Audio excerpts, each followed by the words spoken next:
Okay, so, hello? I know it has been a long time since I posted a video here. I mean, outside of the April Fools, obviously, but it was nothing crazy.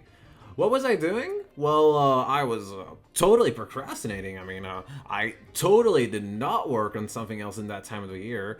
Um, anyways, so yeah, I guess let's just go straight into it because I know what you're here for. Nuzlocks. Skylander Nuzlocks are already a thing. I think you may know that, but they're like lame, I think, or at least I don't like them, you know? Like, I have not done any on the usual format, but I know there isn't a lot of team building on these mainly, and that's sad to me because, like, I think it's just something you should totally have on a Skylanders challenge like that, you know? If there's team building, then it should have, like, team building strategy.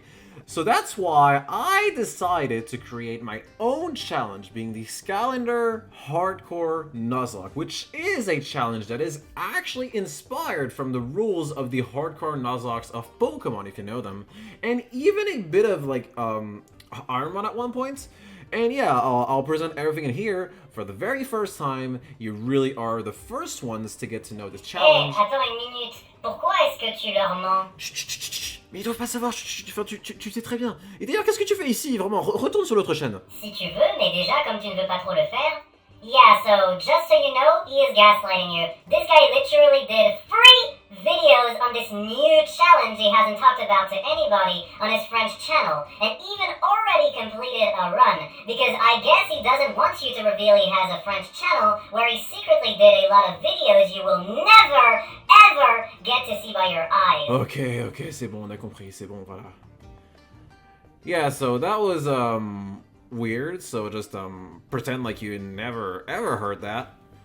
Okay, yes, I have to tell the truth. I may have already explained the entire rule set and my whole story to win it on my French channel, but over time, I kinda started to regret that. At least, like, you know, a little bit, because, you know, while the videos definitely did not have 0 views, in fact, it was the opposite. It did get a lot of attention. And there were even a lot of persons in the comments that told me they were interested to do this challenge. You know, the thing is that while I'm grateful to them for showering me with their love, I still haven't told anyone that I love them. Wait, no, hold on, wrong sentence. What was I actually trying to say is that while I'm grateful some got motivated to try the challenge, let's be real and say my viewers kinda don't have what it takes to try this challenge, so yeah, kinda useless. But now, if I share it on, well, probably the most skillful place I could find, so, you know, right there, maybe it could actually interest some people to actually do it by themselves and, you know, have interesting results. So basically, what I'll do is that I'll explain first the main rule set for the challenge and also add a few ideas on how to do the challenge a bit differently, because I personally did this challenge on hard and on the first 4 games specifically, but I also definitely knew it could also be done on the other games, and maybe even on Nightmare, and maybe even on all 6 games at once, you know? But it would definitely require some changes for all of this to be enjoyable, and since I haven't tried it, they're kinda just ideas that I'll throw in for now, and that I may improve later. Mainly since while I have already completed the challenge with 4 games, I do plan on redoing the challenge with all 6 games this time in summer. So I will post a new video on my French channel where I'll actually make the official rule set for a 6-game run, and where I will also talk about my strategy. And so for you to not be able to miss it, I think I'll just add some English subtitles so you can also watch it. It does feel like the best solution to me, so both my community and the community I like can see it. But yeah, let's not think about it too much for now, since, yeah. Alright, so where was I? Yeah, so again, after explaining the rule set, I'll then talk about my strategy and mainly focus on the team I used for the final run, and then I'll talk a bit about the final run too. I won't do the whole story, you know, and talk about all 7 attempts I did for the challenge, because yes, it did take me 7 attempts, but you know, I guess I can talk a bit about the final run, even though you won't get any of the dramatic parts or any of the epic montages. Okay, so I guess I can start telling you the very long rule set. Although, I'll say this first, I want to be pretty quick with it, since, you know, first, I literally have already done this, so second, I know how it took a very long time last time, so I really don't have the sanity to lose a million years on this again. Like, you know, I'm already super late on my video schedule. Like, I remember wanting to finish the video you are watching right now in the 2 first weeks of February where I had free time to do it, and I'm just starting to write the video on that period of time, so I definitely know I'm not finishing it in 2 weeks, and I also know you are probably laughing in front of your screen because you know when this video was posted, and it's probably eons from when I am chronologically, but I don't. All I can do is cope. I'm just the guy writing the script right now. I don't have any power compared to you, and that's not funny to me, okay? Anyway, so, to be simple, let's just start with the usual rule set for a skylander nuzlocke, you know? Like, usually what people would usually do in a skylander nuzlocke is use only 8 skylanders from one game with 1 representing each element. And obviously, if a skylander dies, he dies, and obviously they are all fully reset and no repeats. And I also know there is usually a rule where you have to use the skylander from the element of the zone you're in, but, you know, outside of that, it's really just this and that's it, you know? Well, what if instead of focusing on the elements, what if we focus on the games? That's right. What if instead of using 8 skylanders because there's 8 elements, what if we use 6 skylanders because, well, there are 6 games? So yeah, that's the first thing. Only 6 skylanders for this challenge, even though it's not always going to be for 6 games. In fact, I think the challenge must be done either on 4 games, either on 6 games, you know? These are the 2 main formats, and for my challenge, like I said before, I did the first 4 games. And on the Wii U version very specifically, because yes, it does matter, like, you know, like, you may be wondering, surely there isn't any difference with playing on Wii U, right? And if you are saying this, just know you are absolutely wrong. Like, that makes a massive difference because of this guy, Takemakuro from Trap Team.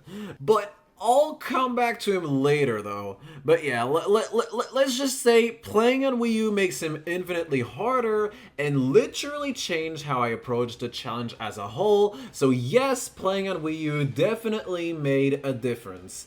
And also, just so people know, the easiest combination of games I think would be Spyro's Adventure, although I don't know which Spyro's Adventure between Wii and XPEC. I'll be real, I kind of gave up trying on knowing, to be honest. And then whatever version of Giants, the Wii version of Swap Force, since, you know, it skips a few sections, including the final turret section of Bunny Islands, which is like the literally the hardest section in the game. And then finally Superchargers, because it's easy. And honestly, all these 4 games are probably without a doubt the most consistent also, you know? Obviously, you would like to skip Trap Team, and if you want to have the easiest challenge possible, skip Imaginators as well, because, yeah, I think just because of the Quickshot Doomlander, you know, I don't think anyone can say I will not die to this boss before starting a fight with him, so, yeah. And then for the hardest combination of games, well, obviously it would be all 6 games, but for 4 games, I think it would be Giants, then any Swap Force except for the Wii one, then Trap Team on the Wii U very specifically, and then Imaginators, ditching Superchargers obviously, since it's probably the easiest game, and also ditching Spyro's Adventure, which is probably the second easiest game, and also because it forces you to start on Giants with very awkward options for your team. Since yeah, I guess it's a good way to transition into that, but the skylanders you can choose are slightly restricted. More precisely, there must be one skylander from each game in your team. So for the challenge I did, yeah, we'll just stay with that for most of the examples and illustrations, since obviously it's the one I did. So for my challenge, I had to have one skylander from Skylanders Adventure, one from Giants, one from Swap Force, and one from Trap Team. And also with this rule, all the skylanders are unlocked by getting their soul gem. So that's why starting with Giants is very awkward, since because you can only unlock skylanders by their soul gem, that means you can't get any skylander from Spyro's Adventure, because yes, even the soul gems from the adventure packs of Spyro's Adventure don't contain the soul gems from Spyro's Adventure in them when you play them on Giants. You know, I already checked if you're wondering. So yeah. So that means, yeah, really you can only get the Giant skylanders in Giants. And as you may know, the roster of Giants is by far the weakest in the series. In fact, like, I don't think there's any skylander that's actually very good in this game, except for Flashwing, but, you know, we'll come back to her later first. And also, you know the funny part about Flashwing? Can you guess which level contains her soul gem? It's the very last one, that's why it's funny. So yeah, Flashwing is almost unusable on Giants, because, yeah, obviously you can only play her on the last level in level 1, so yeah. So basically that means starting on Giants, you'll only have to use bad skylanders for the first whole game, and so yeah, that's, you know, that's bad. But now you may be asking, how do you start the challenge if you unlock all your skylanders with their soul gems, since obviously you have to use a skylander for that in the first place. So like, do you have a starter skylander as an example that you don't need to unlock the soul gem to unlock him? Yeah, exactly. The skylander you start with is the only one you don't have to get a soul gem to get him, and it's not just any skylander, by the way. It is, well, any skylander from the starter pack, because obviously it's perfect. So that means, depending on the game you start with, most of the time it will be Spyro, Gilgrunt, or Trigger Happy if you start on Spyro's Adventure, but it can also be, if you start on Giants, T-Rex, Jetvac, or Cinder. It is actually true you can actually technically play that one skylander from Spyro's Adventure by starting on Giants. But yeah, or if you start on Swap Force, even though like there's only one combination of games that can do that, then it's Blast Zone, Washbuckler, or Stelhealth. Oh, and also no, they don't have to be the exact edition of the starter pack, since, I don't know, spoiler, as an example, I use Gilgrunt Series 2 for my starter, even though technically it's not the one from the starter pack, because it's just Series 1 Gilgrunt, but it would be dumb to limit options like that, so yeah, just use anything you want. Although, talking on that, it is true the Skylander cannot be a variant, or at least some variants, since obviously, like, reposes are actually technically variants too, but, you know. But I decided to ban the use of variants that boost stats or the minis too, because they're weird, like, they change the gameplay in a weird way. Yeah, you know. But variants that have WoW Pals and the Light Cores are okay, because, well, I do have a few reasons for this, but I won't go in detail. I'll just display them on screen if you want. Even though, honestly, I'll be real, the actual main reason I banned them was just because I realized way too late some variants did have slightly better stats with no negatives outside of that. So there was literally no reason to not get them, and since I am not an emulator player, and since I did not have an NFC writer as well, or however you call it, and I did not want to get one, I would have had to get them, and I didn't want to as well. So I just said, fuck it, we'll just not allow them so I don't have to think about it anymore. I know there are totally allowed in speedruns, Ultimate Nightmare runs, and even some nuzlocks I would assume, but not here though, because it's my challenge and I make the rules, so if I decide to ban them, they're just banned, okay? Anyways, next, I tried to basically add some level caps, like in Hardcore Nuzlocke, obviously, if you know the thing. But actually, the way I did it is a lot more similar to how they do it in Ironmon, if you know the challenge, which is, you know, another hard challenge from Pokemon. In Ironmon, you can only fight trainers, that's it, you know, no grinding by fighting wall Pokemon, and so, since the levels of the trainers are boosted by a bit, that means at the end of the run, when you fight the champion, you know, you're not even higher level than his team.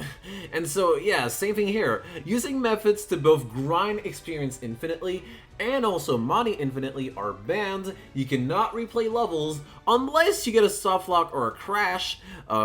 which not only prevents from grinding EXP and money infinitely, but like an ultimate nightmare, it also just prevents from quitting the level to avoid dying, so yeah.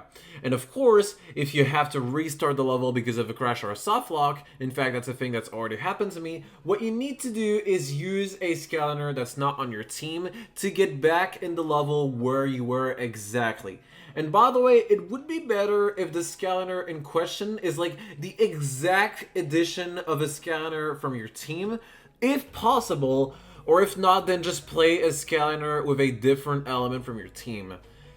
And also, do not regrab any experience or money you already got with scanners you are using for the nuzlocke, since obviously that would be using a method to get these infinitely, so yeah, it's banned. And also, no levels that are not mandatory. Even though they're technically not infinite resources, stuff such as arena battles on Giants or Swap Force would still give you way too much extra EXP and allow you to literally max out your scanners on Swap Force and Trap Teams, so yeah, they're not allowed to. But now again, some of you may tell me, what about the soul gems from the adventure packs? Am I allowed to do the adventure pack to get the soul gem from the scanner of my team, even though the adventure pack is not a mandatory level? Yes, actually. Obviously, banning the adventure packs would make like 10 scanners not usable if I'm not wrong. So yes, they are allowed to be played at any time if you want to, but only if you get the soul gem from the level and add the scanner to your team.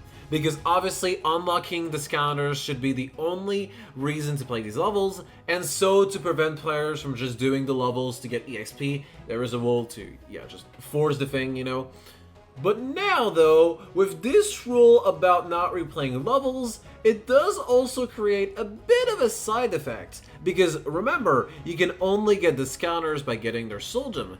And some of you may have already realized and thought, yeah, but then what if the scanner I want is like stuck behind an obstacle I cannot remove with the scanner from my team? Like you know, like in Giants, there are a very decent amount of soul gems you can only get with Giants. So surely I can just make an exception here and use a scanner that's not on my team to get the soul gem and unlock him, right?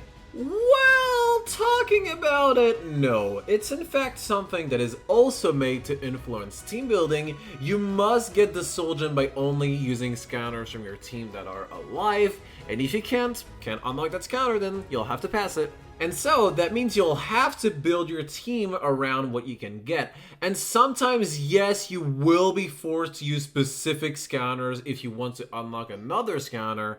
And I'm only saying this now because, you know, combined with the fact you cannot restart levels, that makes the team building even more restrictive. Like, as an example, Chop Chop is probably one of the most acceptable scanners that you can only get with a specific combo, because as you may know, he is in the first level behind a magic elemental gate, so that means only choosing Spyro as the starter can allow you to also use Chop Chop, because yeah, you cannot use Wrecking Ball, Voodoo, or Double Trouble by getting them later in the game, and then go back to unlock him on Chapter 1, because yeah, you would have already done that level, and you can't replay levels. And yeah, I personally think it's interesting, you know? It's actually a bit similar to encounter routing and hardcore nuzlocke, if you know that. Except here, you just don't have the choice. It just forces you to accept very restrictive conditions if you want to play as the scanner you love. But you know, I still think it's interesting, like, you know, it does add something to the challenge. Oh yeah, other example, because I really like this one, it's like by far the most complex. If you want to play as Hothead, if you start on Giants, easy, you just use T-Rex as your starter. But if you start on Spyro's Adventure though, what you need very specifically is an Earth Element Skylander, and a Skylander that's fast enough. Fast enough for what?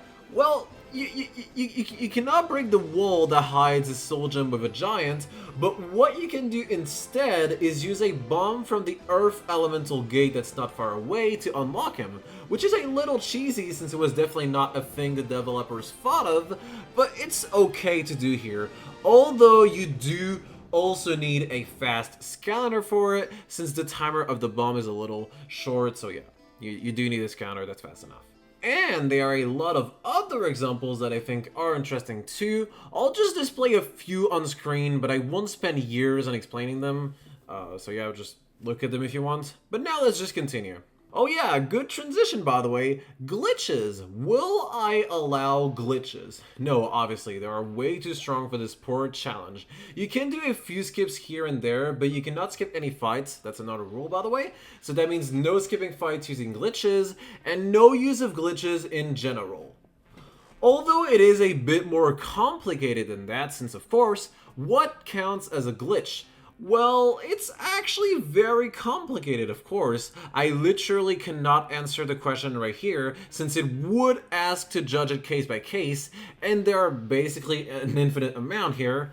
But basically, again, you definitely cannot skip fights using glitches.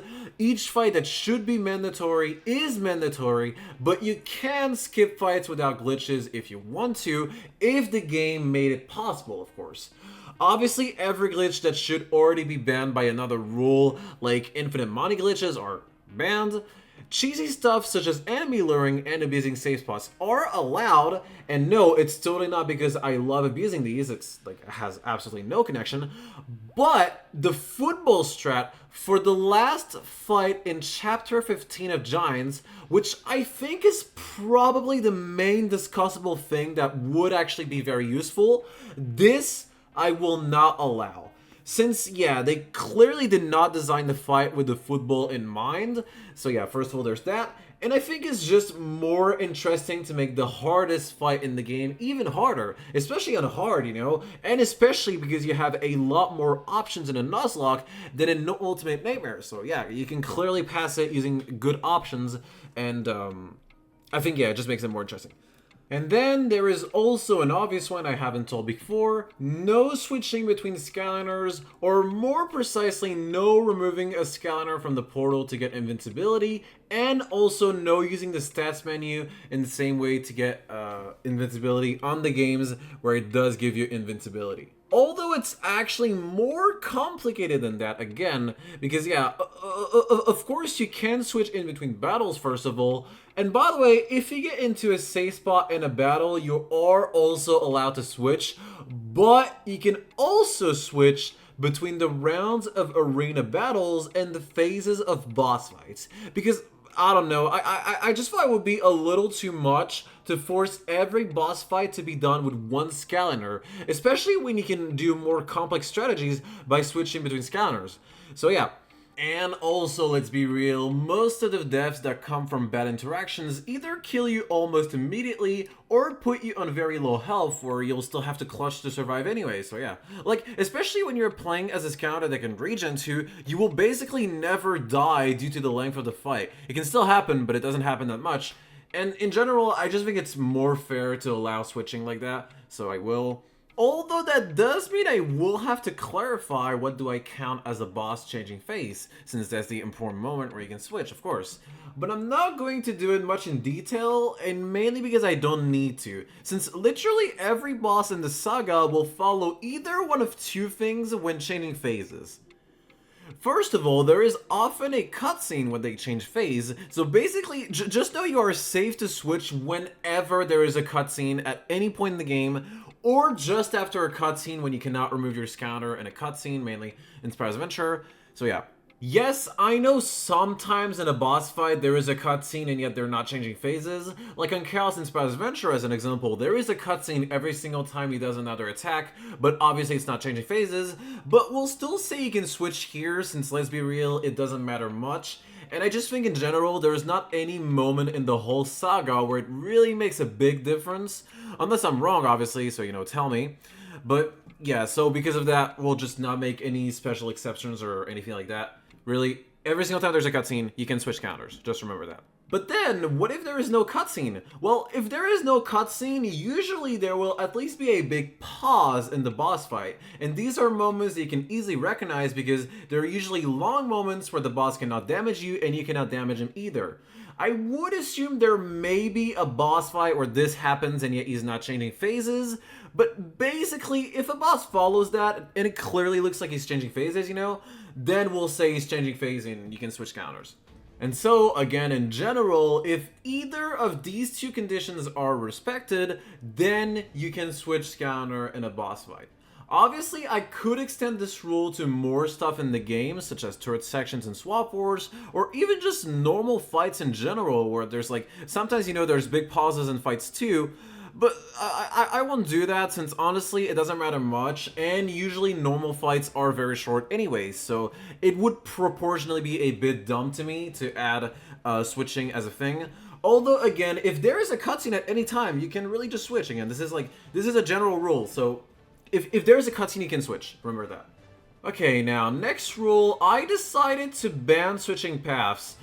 Simply because, as you may know, switching paths is very unfair in Skylanders, because outside of superchargers, where obviously you can get the Portal Master power that allows you to switch paths for free, outside of that, only reposes can switch paths, so only a little portion of the Skylanders can switch paths, and they're not even, like, coherent, you know, since it's just, like, some random Skylanders from Spyro's Adventure and Giants can switch paths, while the others can, because it's just like these Skylanders never got reposes, you know? So to make everything even though it won't matter much in the end, I know, I still decided to just ban switching paths for everyone. Although I know this decision is also a bit contestable, I can understand if maybe for some of you it feels restrictive for no reason. I could change it, but so far I will keep it like that, so yeah. Okay, that was very long, I know. It was very long for me at least. But it's okay, because now there is just a few rules left, and they're all basically very quick to explain, so time for a lightning round. Each game must be started on a totally fresh game, so you know, basically just start it on a different account where there is no save data. This is to prevent stuff such as elemental boosts that depend on the amount of Skylanders you've collected, and like, you know, just all the small things that transfer over save files, and that would make the experience more unfair between the players. And also just doing that makes the experience more consistent, so I think it's definitely good. I nerfed Boomjet very specifically because you can actually create an infinite amount of Eelings, and that's very OP in a format where you can switch between Skylanders. Like, yeah, it would literally make some fights, like, stupidly easy. So I decided to limit his regen ability to only summon 2 foods on the screen at once. So enough for a full health bar, basically, and that's it. And also, the Eon's Elites, the traps, the magic items, specifically the boost items on Oryx Shop and Giants, the Lucotron wheels, and the legendary treasures in Swap Force, except for the one you are forced to add. All of these are all banned, you are not allowed to use them, and for obvious reasons, because they are just way too powerful for the challenge, and or ask for annoying sidetrack. And if I miss any similar stuff like this, please tell me, and just know, obviously, all of these are just which is completely banned. Okay, rules are done. So now, I guess I'll just throw a few ideas, like I said. First of all, for a run on all 6 games, what changes should be made? Now, again, I'm just throwing ideas here that I may improve later, especially since, again, I will literally do a video later where I will determine normally the final rule set for a 6-game run, but I'll still say what I think for now. Obviously, I want to make this harder, so I will keep the 6 counters for the 6 games, although there is an issue now, and it's that while it did work for 4 games, the fact that now you are going to do 1 plus X games with 1 counter, which would still be the starter 2, and that starter must be able to unlock the one in Giants, yeah, that's clearly where the rules for a 4-game runs do reach their limits. Because yeah, obviously, mainly for soul gems that can only be obtained by gimmick landers, they're literally impossible to get now, so it'll make it so restricted. So now, for a 6-game run, the starter first of all could be any scanner from Spyro's Adventure, and if you cannot obtain a soul gem, then you're allowed to use any scanner to unlock it. And also, while in the 4-game format, all the little rules I added to prevent farming EXP were working pretty well, since there is just not enough EXP to even get all your scanner max levels at the end of the challenge. Or at least that's what I remembered on my challenge, since, you know, the last attempt that I did, that one, obviously I was not perfect with it, I did not get all the EXP, but in the end my scounders were from level 17 to 14, so yeah, far from it. But for 6 games though, and also mainly with all the last games, you know, from Trap Team to Imaginators that give you a lot of EXP, clearly it is like so clear that you'll get all your skylanders to max level, and to max level very quick too. So yeah, I definitely need now to just add some flat level caps. And this is for sure the one thing that will like basically for sure change over time, since it's really hard to enter the perfect values to make the challenge both not too hard and not too easy. But I think what I will do for Spyro's Adventure, Giants, and Swap Force, where the level caps get changed for each game, I'll just do 3/4 of the max level and round the value for each game. So that would mean the level cap is 8 for Spyro's Adventure, 11 for Giants, and 15 for Swap Force. And then I'll just do +1, +2, +2. So level 16 for Trap Team, level 18 for Superchargers, and 20 for Imaginators. And yes, you may have noticed that the level caps are very unfair, since I'll literally be less leveled than on any run of the 4-game format I did. And basically for the whole time too, you know? Since like, you know, obviously you don't notice, only I know this, but on Spyro's Adventure, I was usually able to finish with all 3 of my scouters basically on max level. On Giants, I would finish on level 12 to 13 for each of my scouters, and then on my last run, my highest leveled scouters were on level 17 at the end again. And it was on Trap Team too. But you know what? Why not? I just want to spice things up, and honestly, a few levels may actually not change that much, so yeah, we'll just keep it like that. Oh, and obviously, if a scouter goes above the level cap, the idea is just that he's not usable until the level cap is good again, like in hardcore nuzlocke, if you know them. Again, yeah, just not usable. Okay, and now talking about it, remember, this is a 6-game run, so this is the first run for me that will do Superchargers and Imaginators. And this is in fact here where I will say the rules for Superchargers and Imaginators. Yeah, because like the other rules here, these could definitely change after when I'll do my other video. It is in fact decently likely. So yeah, that is here where I'll specify what I think for now of the rules of these 2 games. So first, there is one issue with Superchargers that I definitely have to talk about now. The vehicles, yeah. What about the vehicles? Let's be straight, for the plays and summaries, I don't even need to think, you know? You don't even need to use them to beat the game, and I don't even think you can get anything interesting by doing a section with them. So yeah, whatever, just use anything you want. The ground vehicle sections, on the other hand, they represent half of the game, basically, and everything hard about it too, so this does require a lot of attention. Let's be straight too honestly, the Shield Striker and Shark Tank are way too overpowered, and they would make this game by far the easiest. And so, since that's not fun, fuck it, only the Hot Streak can be used. Not only because it's the starter pack one, obviously, but it's also because it makes a lot of sense when you think about it.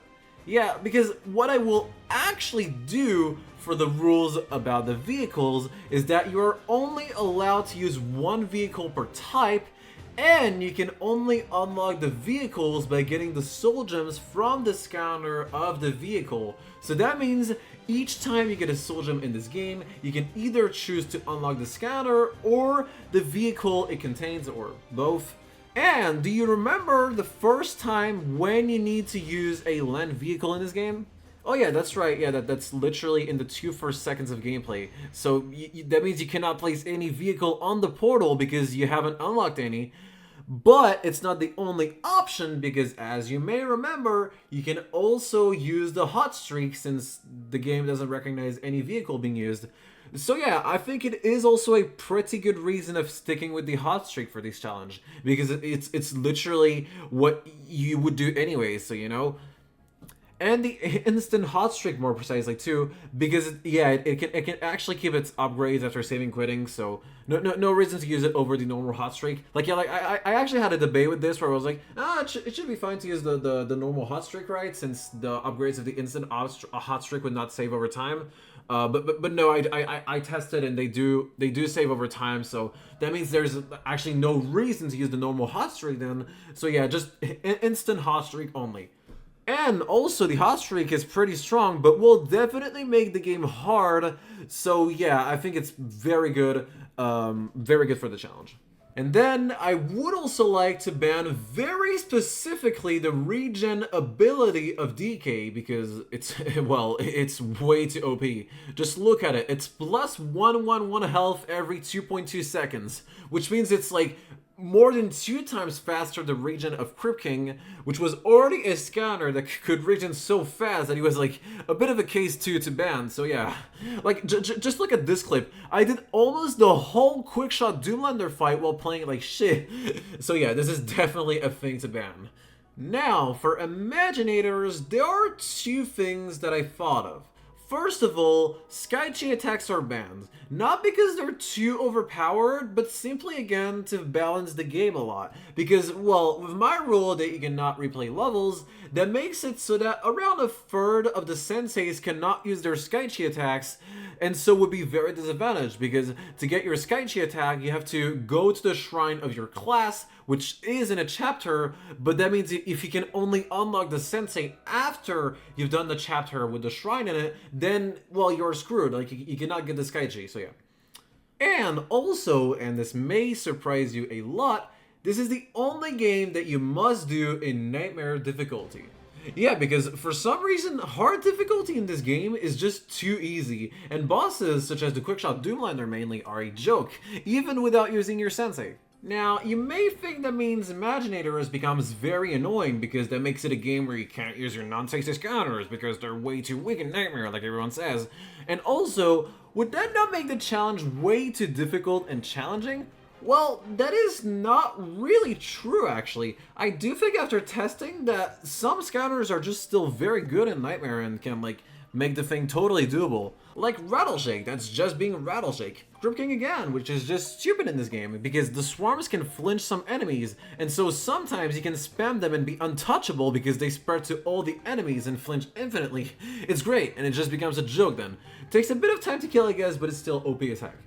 Even Stealth is very good in this game because she thankfully still has the plus 15 health every 3 seconds, so not as good as Crypt King, but still a lot, especially when you can stall with the Scarecrow that has the health of Stealth in this game. So it's actually like bulky as heck, like you can easily survive one big attack, so it's super OP too. And these 3 scouters are probably just examples among others, and they're also from the team I used, so you know, oops, spoiler, oh yeah, I think that's also a good opportunity to justify myself. Why the fuck is the challenge on hard difficulty minimum and not on nightmare difficulty? Would that not make it too easy? Well, no. I can understand if you think this because, well, I'm literally sending this to the Ultimate Nightmare community, a community that's been able to beat one game on Nightmare while only using one scouter like 1,000 times, so having 5 other scouters that give you extra lives and extra option, and it's not even a Nightmare? It's cake, right? No. And it's because this rule set is really optimized for hard difficulty. Like again, yes it's on hard, but at the same time, heroic challenges stat boost, extra lives like with Night Shift, Eon's Elites, the Shield Striker Shark Tank, Sky Cheese, and glitches are all banned. But what do you mean extra lives are banned? Yeah, it's because look at the death rule again. If your scouter health falls to 0, your scouter is dead and cannot be used. That's right, that means respawning with Night Shift or with any other scouter that can do it is useless because the scouter is counted as dead as the moment it respawns. So yeah. Yeah, just forgot to specify that before, I'm sorry. And so, see, these 6 things are used in almost every Ultimate Nightmare run because obviously it helps so much, and while it's not totally true, almost every Ultimate Nightmare run that doesn't use any of these are usually godlike runs that are either played by god gamers such as Crystal, or took months of attempts such as my own run or ELQ's if I'm not wrong. And also, since your scouter is not even fully leveled, that means it will have a little bit less health, and that actually means even a few of the runs here, if not all of them, would have been dead on the nuzlocke rules I said because the health of the scouter would have been a little bit lower, so yeah. And obviously, yes, it's just one death, but it still means a lot because, you know, one death can really change the whole run and quickly create a snowball effect, so, you know, one death is really not good shit. And also, I think you're not realizing how time-consuming a hardcore nuzlocke attempt can be compared to Ultimate Nightmare. Yeah, by the way, that's probably the main thing that will not make people want to do this challenge, by the way. Because, yeah, obviously, I was being a bit slow with it, but my final run, as an example, took almost a total of 28 hours. And an average unoptimized Ultimate Nightmare run can take around 4 hours. So that means you could do 7 entire attempts of Ultimate Nightmare. You could literally do the whole series plus one game again before a person does an entire hardcore nuzlocke run. And obviously, 28 hours is a lot as well, so unless you want to break records and fall asleep for the week to come, you'll probably have to take rest and do the run in multiple days. Personally, it took me 4, but maybe you can do it in 2 if you're good at marathons, but I'm not good at marathons, so I would not know. And also, being 7 times longer, that means it's a lot harder to grind and optimize. And while yes, there are a lot more sections of the game where you're basically totally fine and have no risk of dying, including I think over half of the 28 hours being taken by cutscene, this much extra time still means you are a lot more likely to do mistakes and lose a skylander on that. And also, a run being this long, that means each attempt asks for a lot, not even counting the fact you'll likely have to train before on the hard sections, which asks for even more time. Like, I know personally I took a few days off before doing each attempt to make sure I mastered everything, and taking days off isn't something anyone can do whenever they want. So all of this to say, clearly, one attempt of this challenge is a lot more than one attempt of Ultimate Nightmare. As an example for me, I did 6 attempts in the summer holidays of the 2 last years on this challenge, plus 1 other attempt I did in 1 day. And on a similar time, I was able to do 28 attempts on Ultimate Nightmare. So yeah, obviously it's very approximative, and obviously it will be different for everyone, but that meant for me, 1 attempt of Hardcore Nuzlocke was like doing 4 attempts of Ultimate Nightmare. So yeah, I think that was actually the main reason I decided to do the thing on hard, because Nightmare would have been so punishing, especially when you're on low level. And I was still dying a lot on hard as well, so I could not even imagine what it would have been on Nightmare. Probably not fun, I would guess, you know? So that's why I decided to do it on hard. The only flaw is that, mainly for bosses, they will die a lot quicker because obviously they have less health, and on Trap Team they will even have easier patterns, so yeah, Trap Team gets hit a lot by this, so that's definitely not good. And maybe it's not even the hardest game if you don't play it on Wii U then. And some people may find this way too easy, you know, because like I know some people can do like Trap Team and Chaos on Nightmare so easily, you know, and then they'll have to switch on hard and then go like, bro, this is cake, what are you fucking doing on hard? I definitely know some people will think this and may say this to me, but still, I definitely think this is a good trade-off from just like playing it on Nightmare, you know? Because definitely, you know, I would definitely rather take this than losing a run in 2 seconds, 20 hours deep because I did one little mistake. It can still happen, obviously, on hard, but it is a lot less likely, so, you know, I just like it because of it.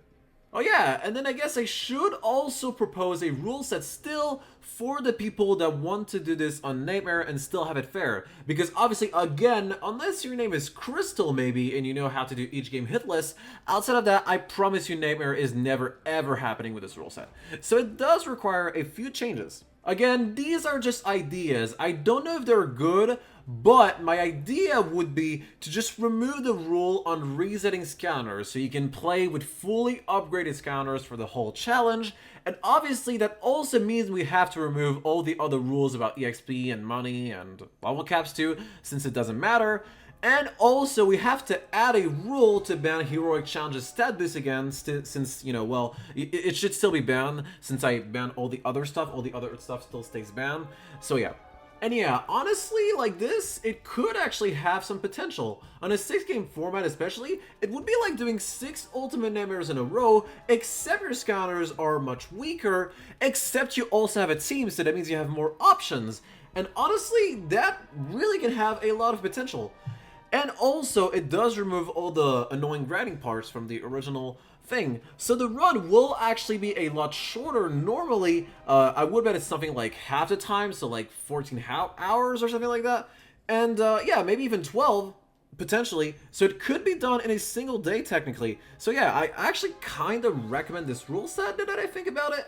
And also, I haven't done this challenge, so you know, if you want to be the first to do this challenge, then yeah, the door is open, so yeah.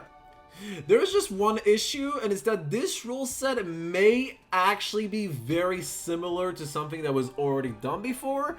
And if that's the case, then it's pretty sad, but I can't be sure for sure, though. Again, obviously I did not find an actual rule set that's like basically this, but I would assume maybe it exists. It's just like, it's basically like a nuzlocke. It's basically just like, it could definitely be just a nuzlocke that someone has made.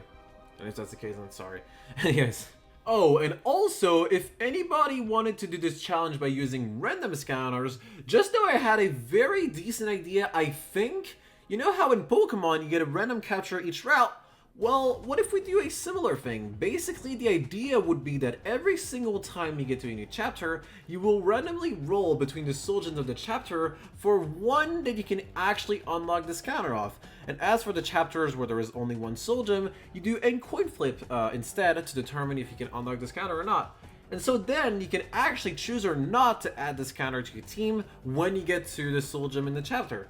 Except I've realized it was probably a little too easy like this. Like, you know, I was mainly thinking about Spyro's Adventure. If I did this challenge, the 2 counters I would want for the thing are only 2 coin flips to win. So it's a 1 in 4 only, which is really not that bad. So that means I only have to get a 1 in 4 to get out of Spyro's Adventure with all the counters I want.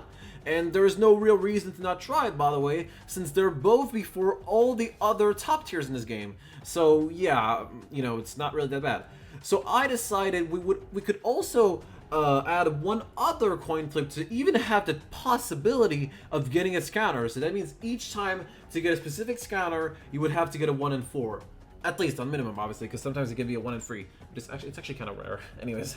And also, if you did not get a single scanner in your second or later game, since you at least have to, obviously, get 1 scanner from each game on your team, what you will just do is that you will be randomly given at the end of the game 1 of the counters of the game. And so yeah, I do think this idea has potential. It would be a lot harder since obviously you would not be guaranteed to have a good team in the end, and even if you do, maybe it would be with counters you are less used to, but yeah, it could be fun obviously, mostly being a game of planning and adaptation since you would never ever know what counter you could get in the future.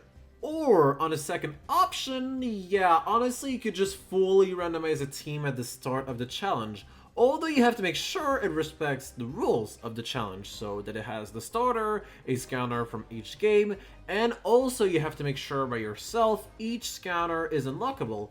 And so yes, you can remove a name if it ends up being unlockable after rolling all 6. Yeah, personally, what I just do is that I roll a wheel and not take the scanner when it breaks any of these things, you know. Also, what I would do for swap combinations is that if I get one swapper, I leave it like that, but then if I roll another, I combine both and randomly select who's top and who's bottom.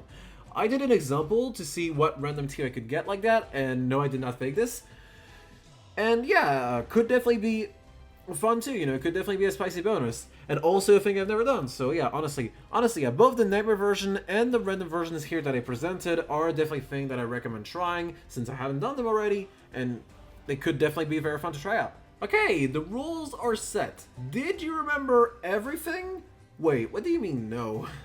Anyways, yes, I know it was very hard to follow because of how complex it was, and also I was very fast with it. So yeah, it's okay if you did not remember everything. Don't think about it too much. Although for sure, if you have any questions for any of the rules, or if you just don't get them even when reading through them again, or if you just have any idea on how to improve it, like if I just want, like if, as an example, I miss one OP thing that would totally be banned because it would make the challenge way easier, then yeah, tell me any of this. Obviously, totally okay with receiving any of this. Okay, and now let's finally talk about the strategy I went for to beat the challenge with the 4 games on hard difficulty. First of all, let's immediately look at my team. For the 7th attempt of the hardcore nuzlocke, my team was Gilgorn Series 2, Ninja Stealth, Foreign Horn Combo, Lightcore Flashwing, Rattle Loop, and Crypt King. Now again, you probably already have a lot of questions. Just know I'm very proud of this team first of all. It's the result of literal months of thinking and small adjustments to optimize the team before doing my runs on summer, and the final result ended up being this. Okay, and now, actually, to make the analysis a lot easier, what I will do is mostly focus on how much the skylanders can answer the hardest sections of the challenge. Yeah, because it was honestly the main focus I had when building my team, you know. It was like, okay, so this counter is good against this, and this, but oh wait, I don't have 2 answers here, and I think I need at least 2 to be sure. So let's do this guy instead, I guess, looks better.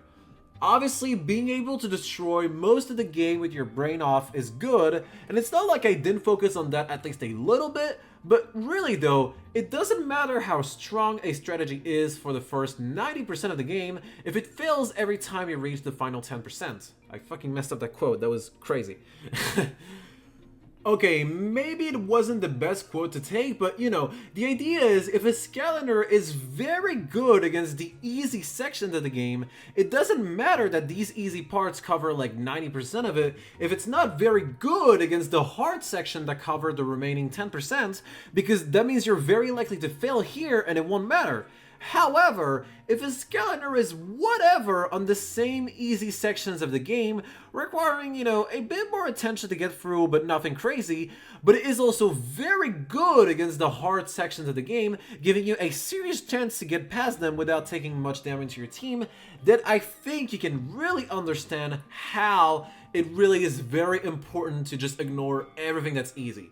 And so, for this video, I've selected 20 sections from Surprise Adventure to Trap Team that we will use to study, which are, by order, the Undead Chaos boss fight, the final Chaos boss fight from Surprise Adventure, the final Arena battle from Chapter 12, the 3 Archean chapters from Giants, the raft sections in Mudwater Hollow, the turret section in Twisty Tunnels, the final turret section in Boney Islands, the turret sections in Phantasm Forest, Chaos's Mom, Super Evil Chaos from Swap Force, and Chompy Mage, Chef Pepperjack, I5, Dr. Crankcase, Wolfgang, Wii U Take One Crow, Golden Queen, and Traptanium Chaos for Trap Team. Now yes, I know this list is far from perfect. I may have missed something where you can also die in, but for what is selected here, all these sections I either lost a counter on it on at least one of my runs, so you can definitely lose stuff on them, some of them even ended runs. Yeah, by the way, let's add those numbers real quick. Yeah, just pretend like you didn't see that. Anyways, some other sections I did not die on, as you can see, but I did have a few close calls on them, or at least one close call, or they're just very hard sections that I had to focus on every single time I fought them to not die, and where I could have definitely died, I think. I would like to mention there are a lot of other sections I also died on, but honestly, all of these were just dumb mistakes, so we can totally pass them. And so, I would consider these to be all the sections you have, or at least that I had, to prepare against. Some are more dangerous and some are harder than others, of course, like, you know, some could just ask to do them a few times before being manageable for basically forever, while others could require constant adjustment and practice. Some could just kill one of your scouters potentially, while others could potentially kill your run, so it will definitely require more precise analysis than average sometimes, but yeah, mostly we will just see what Skylander does the best against most of them. And so yeah, by the way, quick interruption, but we can really note out something interesting here, and it's how the difficulty in this challenge really is a perfect curve. Like, each game really is harder than the previous. Not only can we notice it here with the amount of hard section each game has, but also when we look at the total amount of deaths I had for each game, same thing, you know, we have a perfect thing. Obviously, it is true Giants and Surprise Adventure are only separated by 1 death, but still, it's a lot, you know? Especially when you take into account the fact that I should theoretically have more deaths on the beginning, since it's what I overall did the most, because yeah, obviously I do the beginning, and then I, you know, why do I even have to explain this? But yeah, no, obviously. And also, like, you know, on Surprise Adventure, I only died 3 times on attempt 1, and then just only 1 other time ever. That's it, you know? While in Giants, the deaths are split through many attempts, the last one being the last fail attempt. Anyways, the idea was that I note for each skylander if he's good on a hard section or not, and then compare that chart to the others to justify my choices. But actually, what I will do is a little bit more complicated, because I will have 5 possible ratings on how good the scanner is on the hard section represented by colors. So basically, we'll make it red when the scanner is actually especially bad against the section, white when it has nothing special, but you can use it if you feel like it, yellow when it can help a little bit, you know, either because it has a niche or just because it's a decent option against the section, orange when it can help a lot. This will mostly be for scanners that can perfectly do some phases on the section, like, you know, like phases of a boss, but not the whole thing, or when it can really help a lot but not make it fully free. And then green when the scanner is actually so good against the section that you're basically guaranteed to get through it without dying unless you mess up very badly. Yeah, by the way, just know at first I wanted to do light green because it would have made more sense, since obviously it's not a full 100% win rate check like green could suggest, but it just didn't contrast enough with the other colors, so green it is. Oh yeah, also spoiler, but I may say green check, orange check, yellow check, stuff like that a lot, because I've watched Ada's video where he says check plus all the time, and that kind of got stuck in my brain, so I'll say similar stuff. And no matter what, it just sounds better, so yeah. Okay, so let's start. Why Gilgrunt, first of all? Well, that's for a simple reason. Gilgrunt is the only starter to have green checks. And that's mostly thanks to his crazy range, especially compared to Spyro, that allows him to, well, hit enemies from a range. And that basically makes free not only the undead boss fight from Spyro's Adventure, the very first hard section, because he can easily camp out the clones with movement options and range, and then in the last phase he can also get some very quick kills, which is very important for that phase. You really want to get the kills quickly in that phase. And since the enemies drop food when they die, that means damage boosting is more than enough to do it without thinking. And then that's the same thing for chapter 15 very specifically, where he's very good, especially on the last fight, mostly because he can actually, you know, do a lot of damage because he has an elemental boost, but also just because he can spam projectiles and keep pushing the enemies away. The Wapow is actually very clutch here too, as he can cover even more space, and it pushes the enemies back, and it pushes you back too for safety. So yeah, it's actually like very good, and basically a guaranteed win unless you mess up. But then he does fall apart after this. He doesn't change in Swap Force. You know, the problem with Swap Force is just that he exists for basically the entire thing. And then for Trap Team, that's when it gets really bad. That's when it gets really bad, because I don't know if I'm the only one, but I hate the double jump sending you into flying mechanic. Like, I absolutely hate it. And yes, it is actually very subjective now that I think about it, but I think it actually does nerf every Skylander that has it, because like, they're just a lot harder to control and dodge bullet hell with, which is like, yeah, just I know maybe it's a me thing, but I don't know, honestly. Maybe it's a me thing and I'm just being biased, but you know, would not even matter much anyway. It probably would have been all white otherwise, but that does mean for Trap Team it's basically all red for Gilgrunt. On the other hand, Spyro is like worse Gilgrunt for basically the whole thing, since he just has the same tools but less range, except he's a little good against Trap Team and Chaos because he can actually fly indefinitely and do the weird thing to dodge the shockwaves, where he can just like fly above the shockwaves. And also in Golden Queen for the weird safe spot I've been told about like 15 times. But that's basically it. And then Trigger Happy is, well, he has one of the funniest charts, that's for sure, because he has no reds, yes, but he also has no greens and no oranges. So yeah, it's literally just only whites and yellows, so it's like, yeah. Still though, Trigger Happy does have a few nice advantages compared to Gilgrunt, like being very usable in Trap Team, allowing you to unlock the very decent Anvil hat at the very start of the game, and also, as you may know, in Giants, there are free Wing Sapphires they can only get by having a scanner from the Tech Element, because, well, they're hidden behind Tech Elemental gates.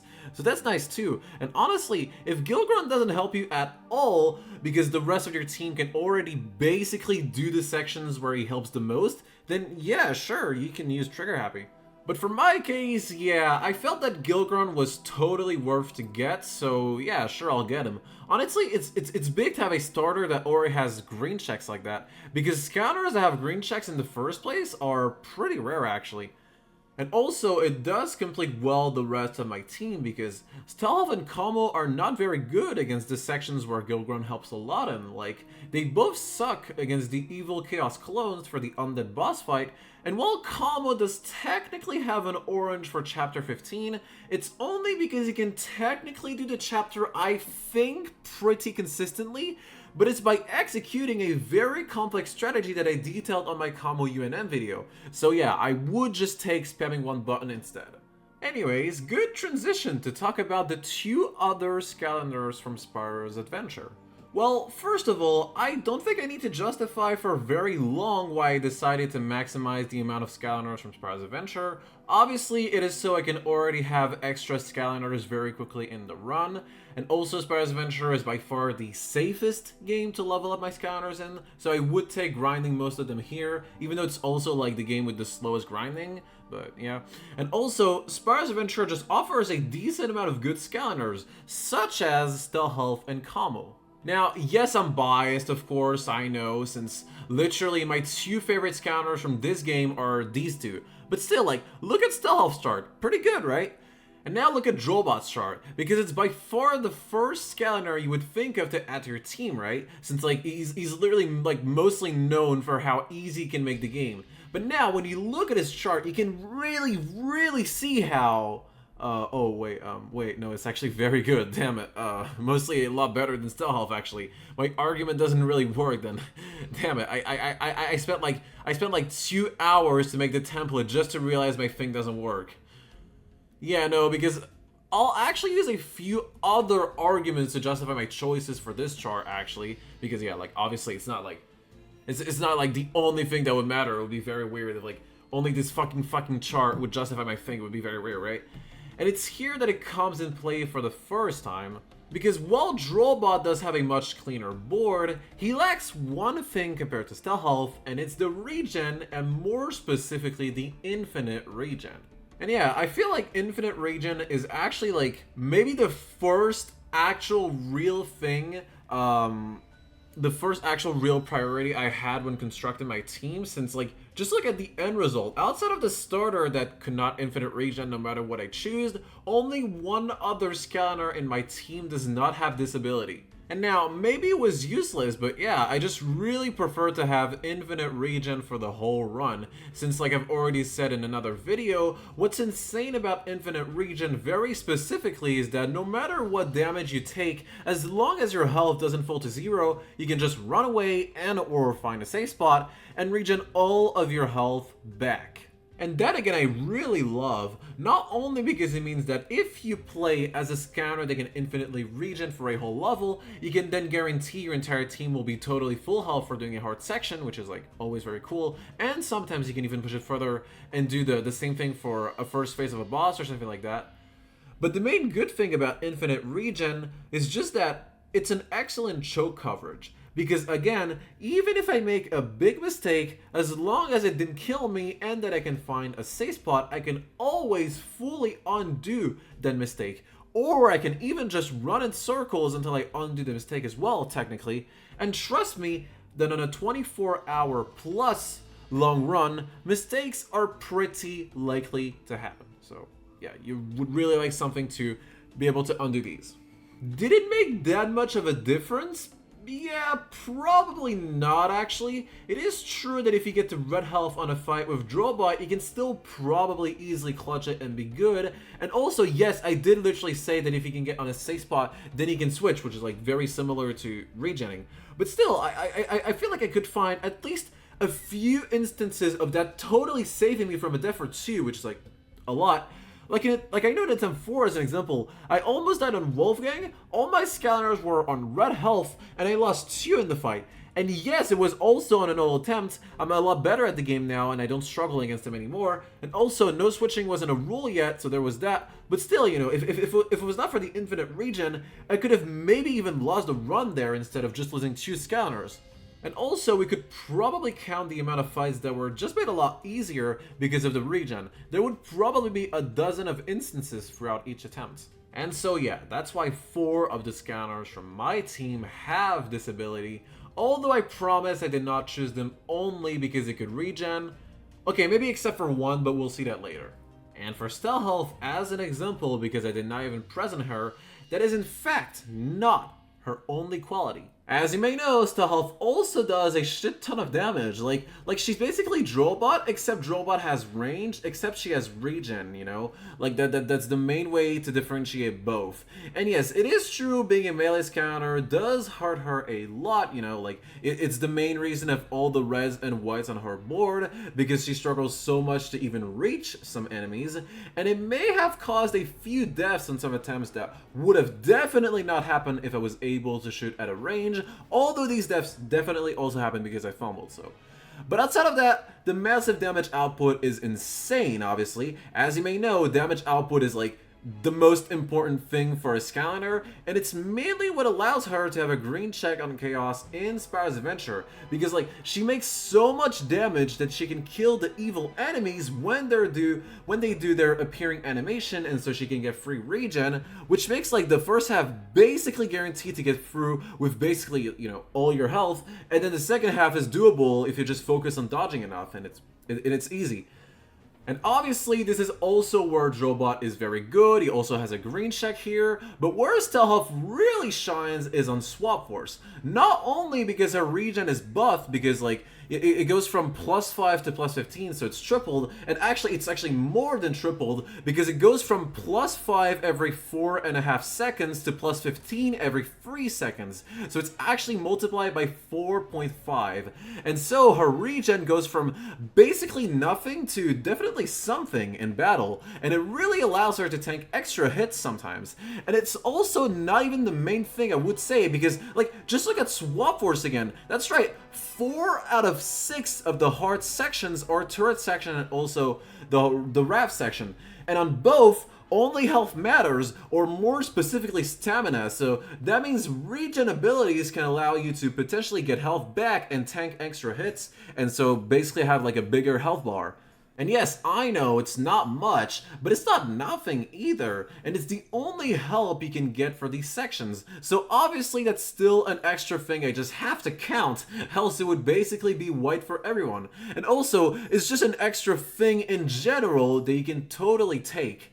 And while in the raft sections some Skylander can regen, for the turret sections where again there are still 3 hard ones in the whole challenge, you can't use any healing abilities that come from specific attacks, but Stell Health's regen ability does not come from an attack. It triggers automatically, and so yes, that means you can get health back with this ability, and that makes Stell Health one of the only Skylanders in the whole challenge that doesn't have a white check on these sections, the others being Rattleshake that we'll see later, and the Giants because they have slightly bigger health bars.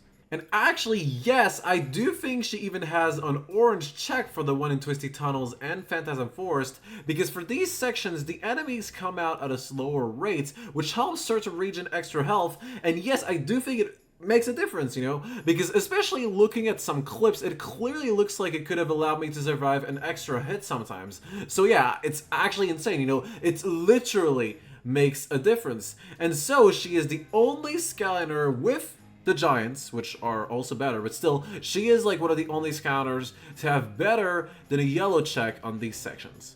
And so yeah, with that very rare niche combined to an easy chaos and some decent uses across the whole thing and the ability to regen, that's why Stell Health was my choice for one of the Skylanders of Spyro's Adventure.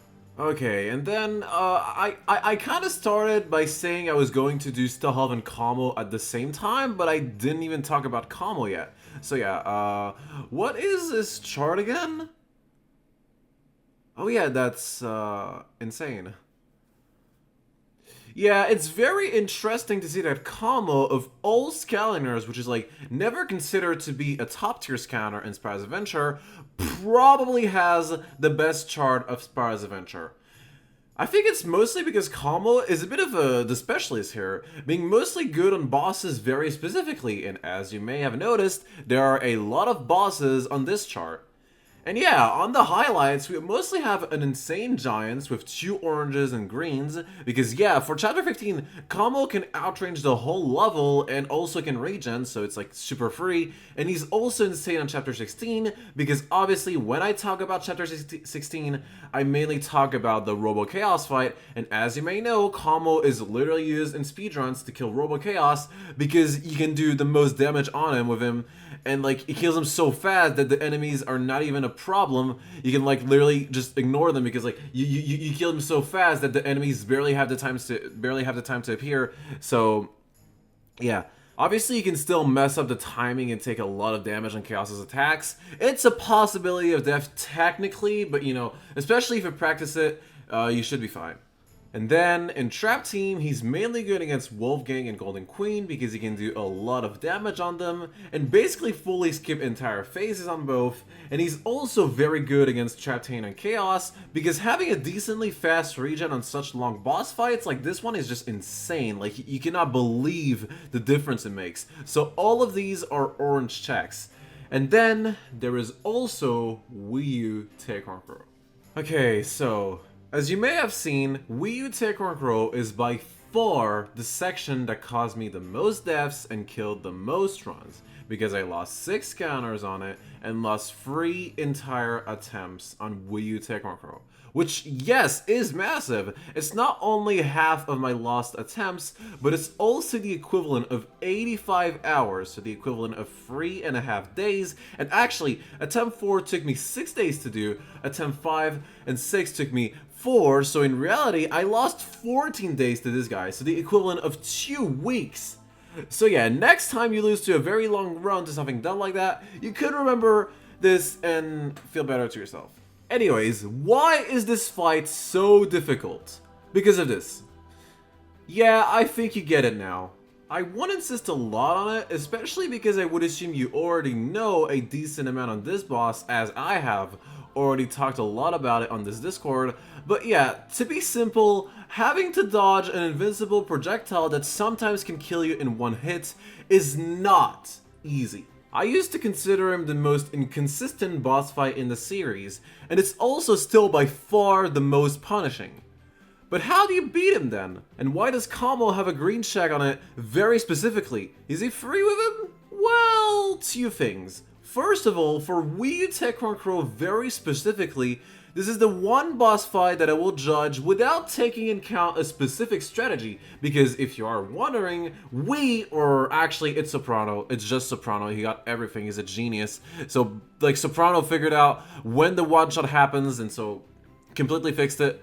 Because basically, he figured out, first of all, that the one-shot homes in on the scanner, and then later he figured out that the one-shot only happened when the normal projectile, you know, like the one little thing that goes in a straight line, when that one goes off of the ledge. And so yeah, after this, just know I did some testing, especially like to make sure if it was actually this, and yeah, like it's completely this, it's completely when the one-shot goes off of the ledge. And actually, that's when I realized something massive, and is that the one-shot is actually impossible to dodge. Yeah, like what I said it homes in, well technically it does a bit more than homing in, knowing that it literally will snipe you directly where you are. And yes, it's completely undodgeable unless you are invincible when it happens. Yeah, because like actually, if you're wondering why, it's because it looks like it's just a glitch that completely like creates like a screen wipe. Completely, like that, like hits everywhere on the screen, and so it's like completely guaranteed to hit you. If I'm not wrong, it clearly looks like it is. You know, like Soprano already talked about it being like a screen wipe, because he like compared it to like a luminous turret glitch that could kill everything on screen, and that like looked to work in the same way because it was like also about something going off of the ledge and then like hitting everything on screen. So it clearly looks like it is something like that. And while I was not able to prove that it could hit multiple targets at once, in fact I think it's actually like impossible to hit multiple targets at once, it's definitely guaranteed to hit the player and then like just focus on the player and drain all of the health and kill it. And yeah, so again, completely screwed. But now that I also know it only happens when the projectile goes off of the ledge, it totally changed my vision on the boss fight, because now I know it's a fight of avoiding the one shot to happen as much as possible, and not a fight of dodging the one shot like I initially thought.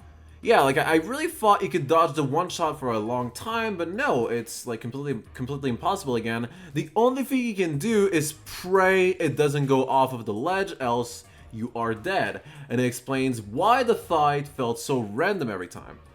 But now though, I did find a solution for it, at least for now though, because I'll definitely look back on it for my next video, but for now, how do you prevent the projectile from going off of the ledge? Well, simple, you just hit him while being on the middle, so he will teleport as far away from the ledge as possible, and I think, if I'm not wrong, the arena is just big enough so that you can guarantee the projectile doesn't go off of the ledge, and so you can dodge the one shot. Although it is precise, you really have to hit him while being on the dead middle to be good, else there can definitely be a chance for the one shot to trigger, and you still have to dodge his other attacks as well, which can be very annoying, and obviously you could still definitely get the one shot if you're just like a bit off of the center and also get unlucky. I definitely don't want to say this boss was solved, but it was like made so much easier for sure. But yeah though, again, the idea is that all these discoveries happened months after I did my run, so even though they would be important, to justify my choices from this time period, that would be very stupid to take into account strategies I did not know existed at the time. And secondly, this is also a bit special because technically for my runs, Kamo did not have a green check on this boss, but I will still say it did have it because it's just more the result of a big mistake I did more than something I did not know like the other thing. Yeah, because basically this is one of the only moments in the whole saga where having the WoW POW is actually detrimental for a Skylander. Because yeah, like without the WoW POW, Kamo can actually do the fight by doing the only strategy I had figured out at the time, which was to hit Techmocro, stay in front of him, and use an invincibility move, here being the tertiary attack, to go through his one shot. Now again, it definitely had its flaws looking back on it, but it actually did felt like a very consistent strategy at the time, to a point where it felt like I only died when it was actually, you know, me messing up and not bad luck. So yeah, that would definitely be a so good you're guaranteed to make it through unless you mess up. So it would be green by definition. Yeah, I'm really insisting on that, by the way. Obviously, you should not be comparing the hard sections between them, and especially not the value of each color. And this is probably the most extreme example, because yeah, like, here a green is just like, you can totally make it through, and not like a, come on, you'll make it through, like the other green checks we've seen before. And it's kind of the same thing for the rest, like Stelhalf has an orange for this fight just because she can infinitely regen on a safe spot, so that means technically she can take as much damage as she wants, even though the literal #1 issue of this boss fight is, you know, the thing killing you instantly. So yeah, talk about a help for sure. But compared to the other things you can do on this boss fight, you can get on this boss fight, it's like one of the only real big helps. So orange it is. And honestly, even today, I would still say that makes it a green check for Kamo, just because Kamo has a way to invincibility for the one-shot, which is like life-changing. Like again, the one-shot is completely undodgeable unless you have an invincibility move, and like, that means basically every invincibility move is crazy, because that means you could dodge the one-shot every single time it happens, at least, you know, if the invincibility move is easy enough to trigger, and it's like, doesn't have, like, you know, that much startup or something like that. Which is the case for Kamo, and even though it's just a 1-second invincibility move, it's definitely what made it consistent at the time, even though I did not realize it. But the issue was the WoW POW, because as you may know, the WoW POW of Kamo generates totally random AoE hell, which means you can very easily randomly hit Techmocro and not be ready for it, so that's why having the WoW POW is very detrimental for this fight, and I did not realize it. So again, technically Kamo did not have a green check for my runs, but we'll still say he did have one, and like, no matter what, I thought it was a green check, so that's the way it influenced my strategy anyways. And also, it's not like it was totally a mistake that caused me to lose a run or two or anything like that. And so yeah, I do think Kamo has the best chart of Spyro's Adventure.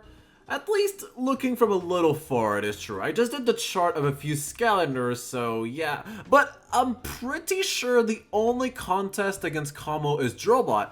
But I don't think Drobot has a better chart than Kamo because, yeah, let's just compare both very quick. First of all, they both have the same amount of greens, and then Drobot does have the most amount of oranges, but he has less yellows and oranges than Kamo, thanks to that one raft section.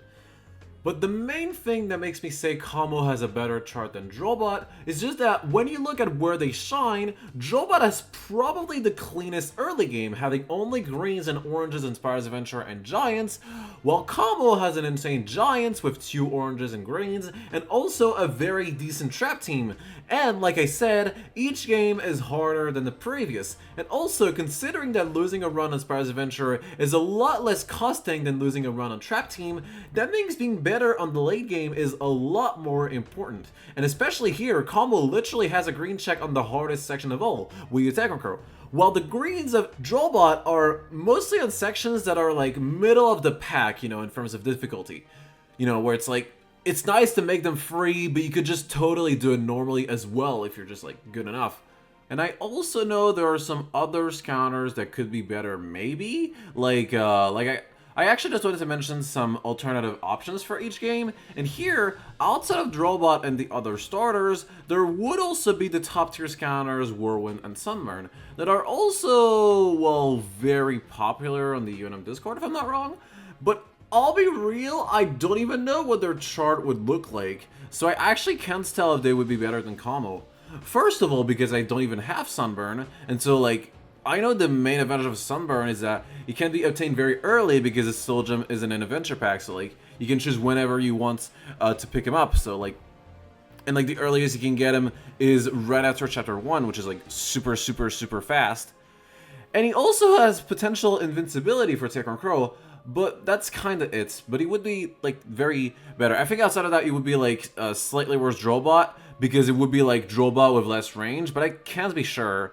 And for Whirlwind, it's, like, even worse. I don't even know why, but I just have no clue with Whirlwind. Like, maybe I haven't played her enough, I guess, or maybe I'm just, like, super bad at the game. But it's, like, I know the fact she has to get a bit closer to the enemies and does a bit less damage than Drobot could be bad, but not for everything, though. It could also help for bosses, but I can't tell which, so it's like, it's complicated. So I just didn't make a chart for her. And so yeah, Gilgrunt, Stahalf, and Kamo were my choices for Spyro's Adventure. Not only because they have a lot of greens together, and they complete each other very well. Like, I know I said the early game is less important, but it's still like very good to have good scouters on it, especially when then you can make sure the future scouters can cover the future games. And as you can see, my best matchups on Spyro's Adventure and Giants combined are green, green, orange, green, green, green. So yeah, pretty good. And obviously Stahalf and Kamo have regen, which was very important to me. Okay, now let's go very quickly on Giants, and when I mean very quickly, I do. Like, again, the roster is very bad on Giants, but like actually very bad. Like so bad in fact that I can even struggle to think of a single green check from any scouter in the roster of Giants. Okay, no, there is actually like Shroom Boom that does have a green check on Techno Crow with his invincibility move, but he's literally not obtainable when you start from Spyro's Adventure, so... and Chill maybe has a green check too on Chapter 15 of Giants. I'm saying maybe though because you literally get her on this same chapter, so I don't even know if you have the possibility of getting like all of her upgrades to do the thing. And also, no matter what, it would be like for the same reasons as Gilgrunt. So yeah. My choice ended up being Flashwing. And even Flashwing's like so shit, dude. Like, I know she is a top tier technically, but Flashwing gets hurt a lot by her inconsistency, because as you may remember, she relies a lot on walls to do big damage. And while the geometry of the hard sections could be a good thing for her, mostly all the hard sections just don't even have walls or barely, so it's like, for most of them you can't even regen, and you do a quarter of your maximum damage. And like, the only moment on the chart where it's actually good is against Chaos's mother. All the rest completely sucks. So yeah. And so the only use I really had for Flashwing, outside of, these very specific stuff like House's Mother, for most of the challenge though, it was just like to go through the easier sections, which thankfully she feels this role pretty well with. She does have a regen so I can make a lot of mistakes, and also she is very strong still for most of the fight, so it trivializes the thing as well, and well, at least if she dies, it's not a massive loss because technically she sucks on the hard section, so that was actually like very cool.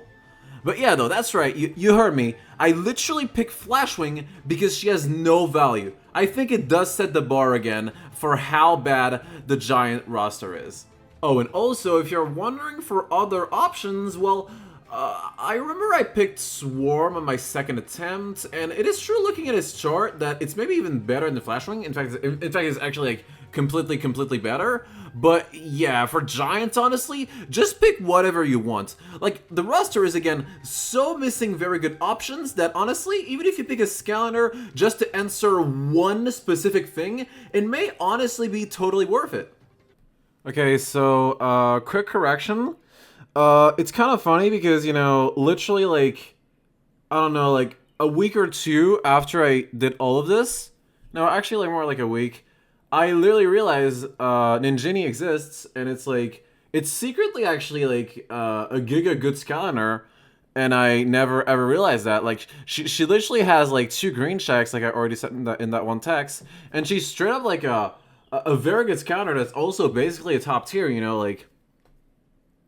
So, kind of my bad, kind of not my bad, but yeah, technically Ninjini would actually like technically make it. So Giants doesn't have a shit ass roster, but still though my speech, my idea is still like mostly good. So yeah, just quick correction about this.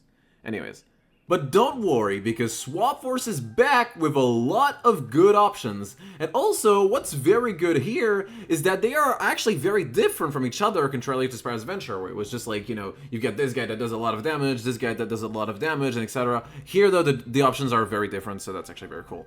Because yeah, I think there are 4 main Skylanders that would all be very good options, which are Magna Charge, Spyrise, Boomjet, and Rattleshake. And so all of these Skylanders basically have very different qualities, and Rattleshake is the one I ended up picking. First of all, Magna Charge is just very strong, honestly. Literally nothing else to say. He does get hurt a lot on this chart because he cannot use his Magnet ability for any of the hard sections listed here, so he's literally just the primary attack for most of the thing, but the primary attack does have very good damage in AoE, so yeah, it's literally just Drollbot, honestly. And actually, that's a bit of an issue because, like, his chart is actually literally almost the same as Drollbot, except not only does that mean you don't want Magna Charge if you already have Drollbot, but also that means you're getting the worst part of Drollbot's chart. And so, yeah, no greens, free oranges, yikes, yeah, yikes. He's actually a bit disappointing for such a popular Skylander, and especially for being so popular, for being so strong. Still though, you do get him at the very start of the game first of all on chapter 1, so that is insane, and he's also still just a very strong Skylander, I would not say he's a bad choice. Spyrise is a lot more interesting though. It's again a Skylander that suffers a lot from not being able to use his selling point for most of the hard sections, here being the finisher that can regen you, but it's not that bad since he can actually use it a decent amount of times on the hard sections, and also Spyrise just has a lot of other tools for niche usages, mainly his jumping attack that gives invincibility, so he actually has a green on Technocross, so that's completely good. The very big issue is that you do get him very late because you get him on Boney Island, so that means not only can the grinding be a little tedious if you play as him, but also that means you won't even get any help for the first 2 hard sword sections of the game, which are like the 2 hardest parts of Swap Force, so. But anyway, yikes. Continuing on niches, Boomjet is the same thing. He has some cool niche usages by being able to set up extra food before doing some fights, which is pretty cool. Actually, I mean, I may even be underestimating how powerful it is, and also he is the only swapper with a fully infinite regen ability. And it's also technically the fastest regen ability in the whole series, regenerating basically all of your health in a few seconds.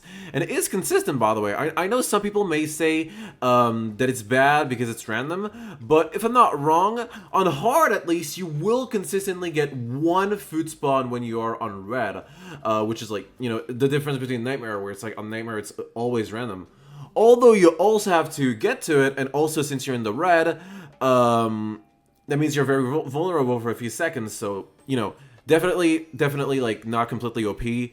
And also, obviously, the massive issue with Boomjet is that he has, like, the lowest damage output in the whole cast, at least on his top half, and also, his soul gem is in Motleyville, so it's basically halfway through the game, and it's just before the turret section of Twisted Tunnels, so it's a little late for sure, although it is definitely still okay, definitely not as bad as Spyrise, but it's still a little annoying.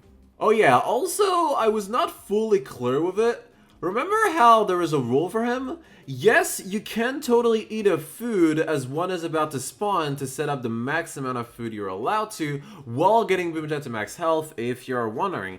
It is a thing that's totally allowed since, well, technically, you never really went over the limit if we count the amount of foods that are on screen. So, yeah, it would be completely allowed, and also, it's just a very cool strat, so obviously I'll allow it. And then we have Rattleshake. Rattleshake ended up being my choice, as you may remember. But why did I choose Rattleshake? Well, he is very strong, of course, and also being on the Ultimate Nightmare Discord, I'm pretty sure Rattleshake is like even a little bit more popular than Magnet Charge somehow. So I think most of you already know this guy is busted and, you know, you can understand my choice. But even outside of that, we've seen the charts of the other swappers, remember?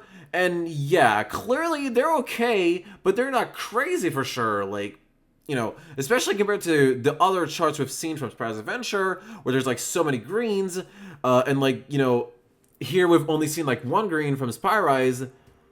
But for Rattleshake though, this is Rattleshake's chart. That's right. No whites, no reds, 3 greens, exactly half of the sections are greens or oranges, which no other counters have that good of a ratio. Yeah, I think it's by a decent amount the best chart I could find.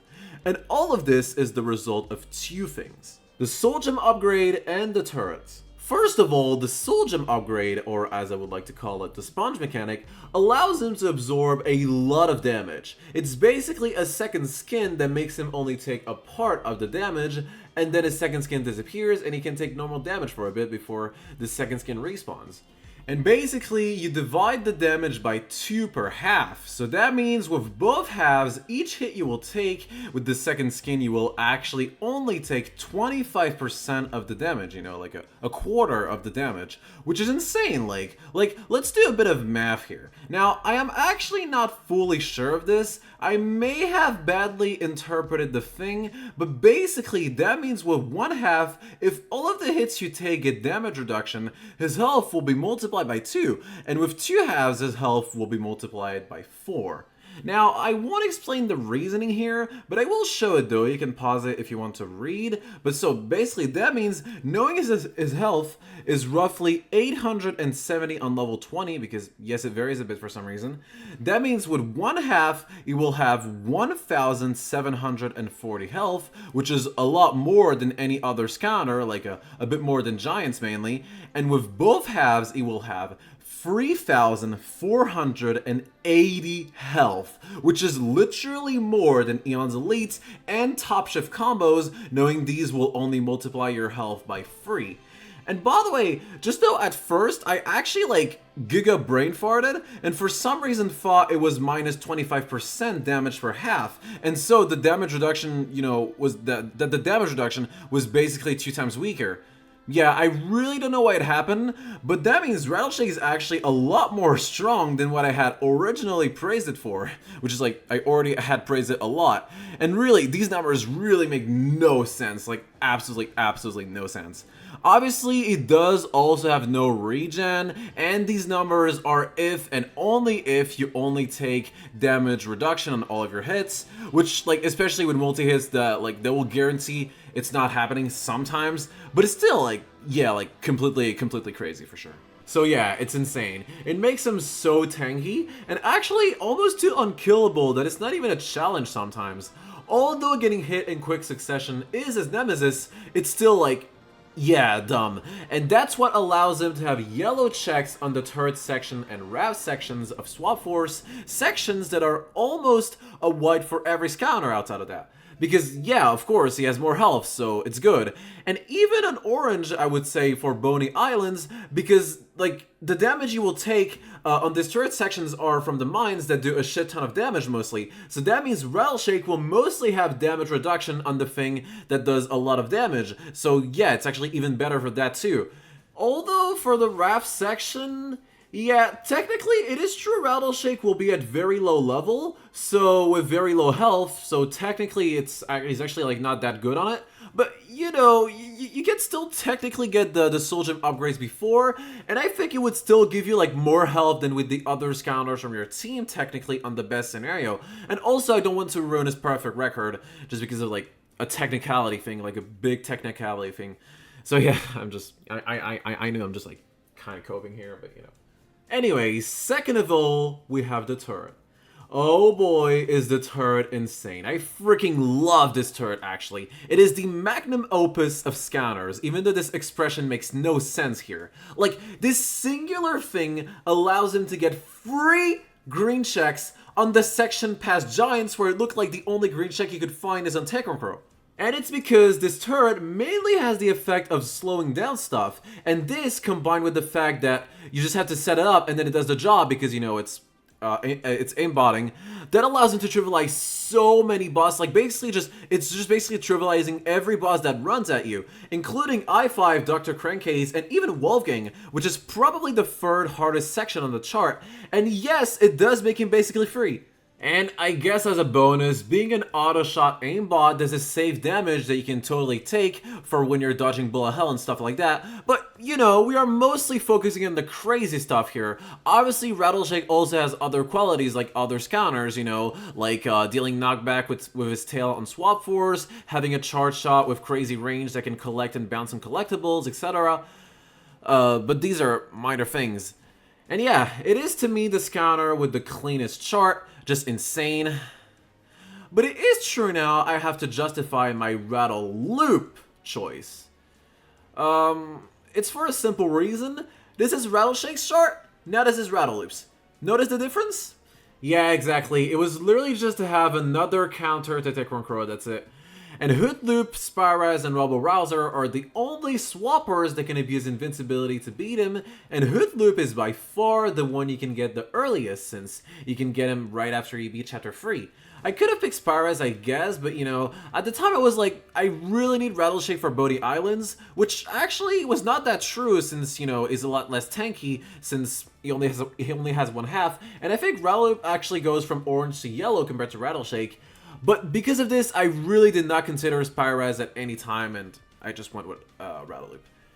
And also, obviously, after losing 2 times to Techron Crow with the same team minus Rattle Loop, I really decided I needed another Techron Crow counter, which, yeah, I totally needed, since, you know, combo didn't even work, as we've already seen. So I picked Rattle Loop, which, thanks to the new extra green on Techron Crow, is now holding the record for the most greens with 4, you know, at least on what I could find. Okay, and now we can move on to my trap team choice, and yeah, honestly, I think this is where I'll be very fast with too. Like, Crypt King is already known to be one of the best counters in the game, and he has a decent chart, mainly making Traptanium Chaos free. Like, seriously, completely free. Like, I know not that many people talk about it, but Chaos is so slow with his attacks in this fight, and Crypt King's healing is so fast that, literally, if you take 1 damage on this fight, Chaos will only have the time to do between half an attack and 1 entire attack until you can regen back to full health. And considering Crypt King can easily tank at least, like, 4 attacks, attacks on Chaos on hard, that means you basically have to fail dodging an attack 5 times in a row to not die, or get hit a lot on 2 separate attacks on the worst scenario to die, which, as you may have guessed, both of these are like basically never ever happening if you are just a tiny bit good at the game. So yeah, he already has a decent chart. Not crazy though, considering you do get him pretty late, you know, at least a bit late, and so that means he doesn't have a lot of screen time, especially considering this is the last game. And also, getting him so late makes his grinding a bit tedious. Like, actually, trust me, you know, I literally lost him 2 times before he got to like level 10. But honestly, the main reason of why Crypt King is a lot more interesting than any other interesting choices is that the choices in question do not exist.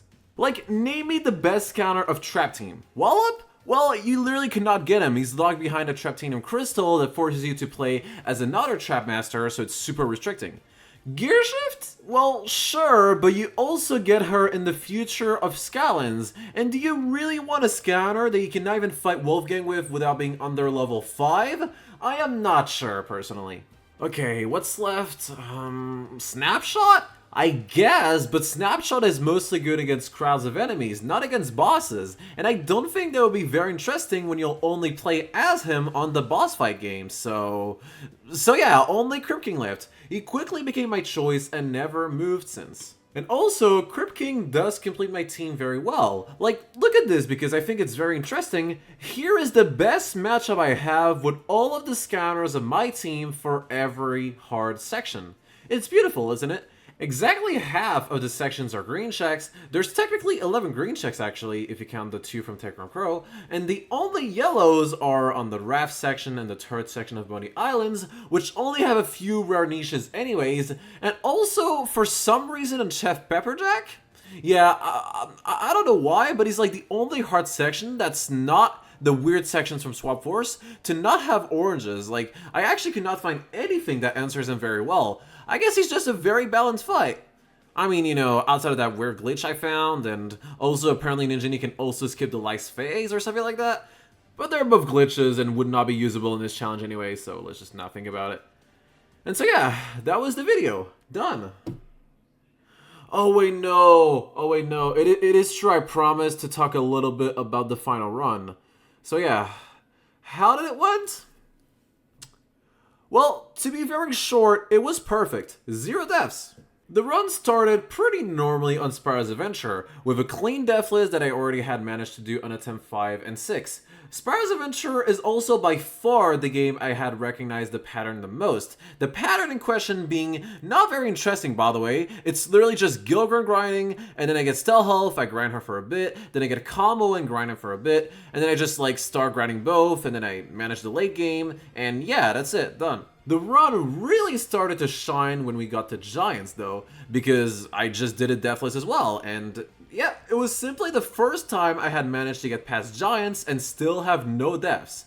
I didn't get any reckless deaths like I did in attempt 4, 5, and 6, and Giants was a clean 5-hour, 1-sitting sweep. It is by far the simplest game, by the way, because it's literally just doing the whole thing in almost a straight line, being only twisted by having to get the Winged Sapphires in every chapter, and then in the last level I unlock Flashwing, collect as much money as I can with her, beat the game, then get all the money in Flint's ship after the post-game, and manage to buy all of her upgrades except for the Soul Gem for basically every run it happened like that. Then we have Swap Force, which is really where the run started to pop off since, again, no deaths, and it was the first attempt with no deaths on Swap Force as well. It's not to say I did not get any close calls. In fact, I got one on the turret section of Twisted Tunnels, kinda one in Boney Islands, another one in Phantasm Forest, and I almost got the dumbest deaths against Chaos's mother, but thankfully I survived it.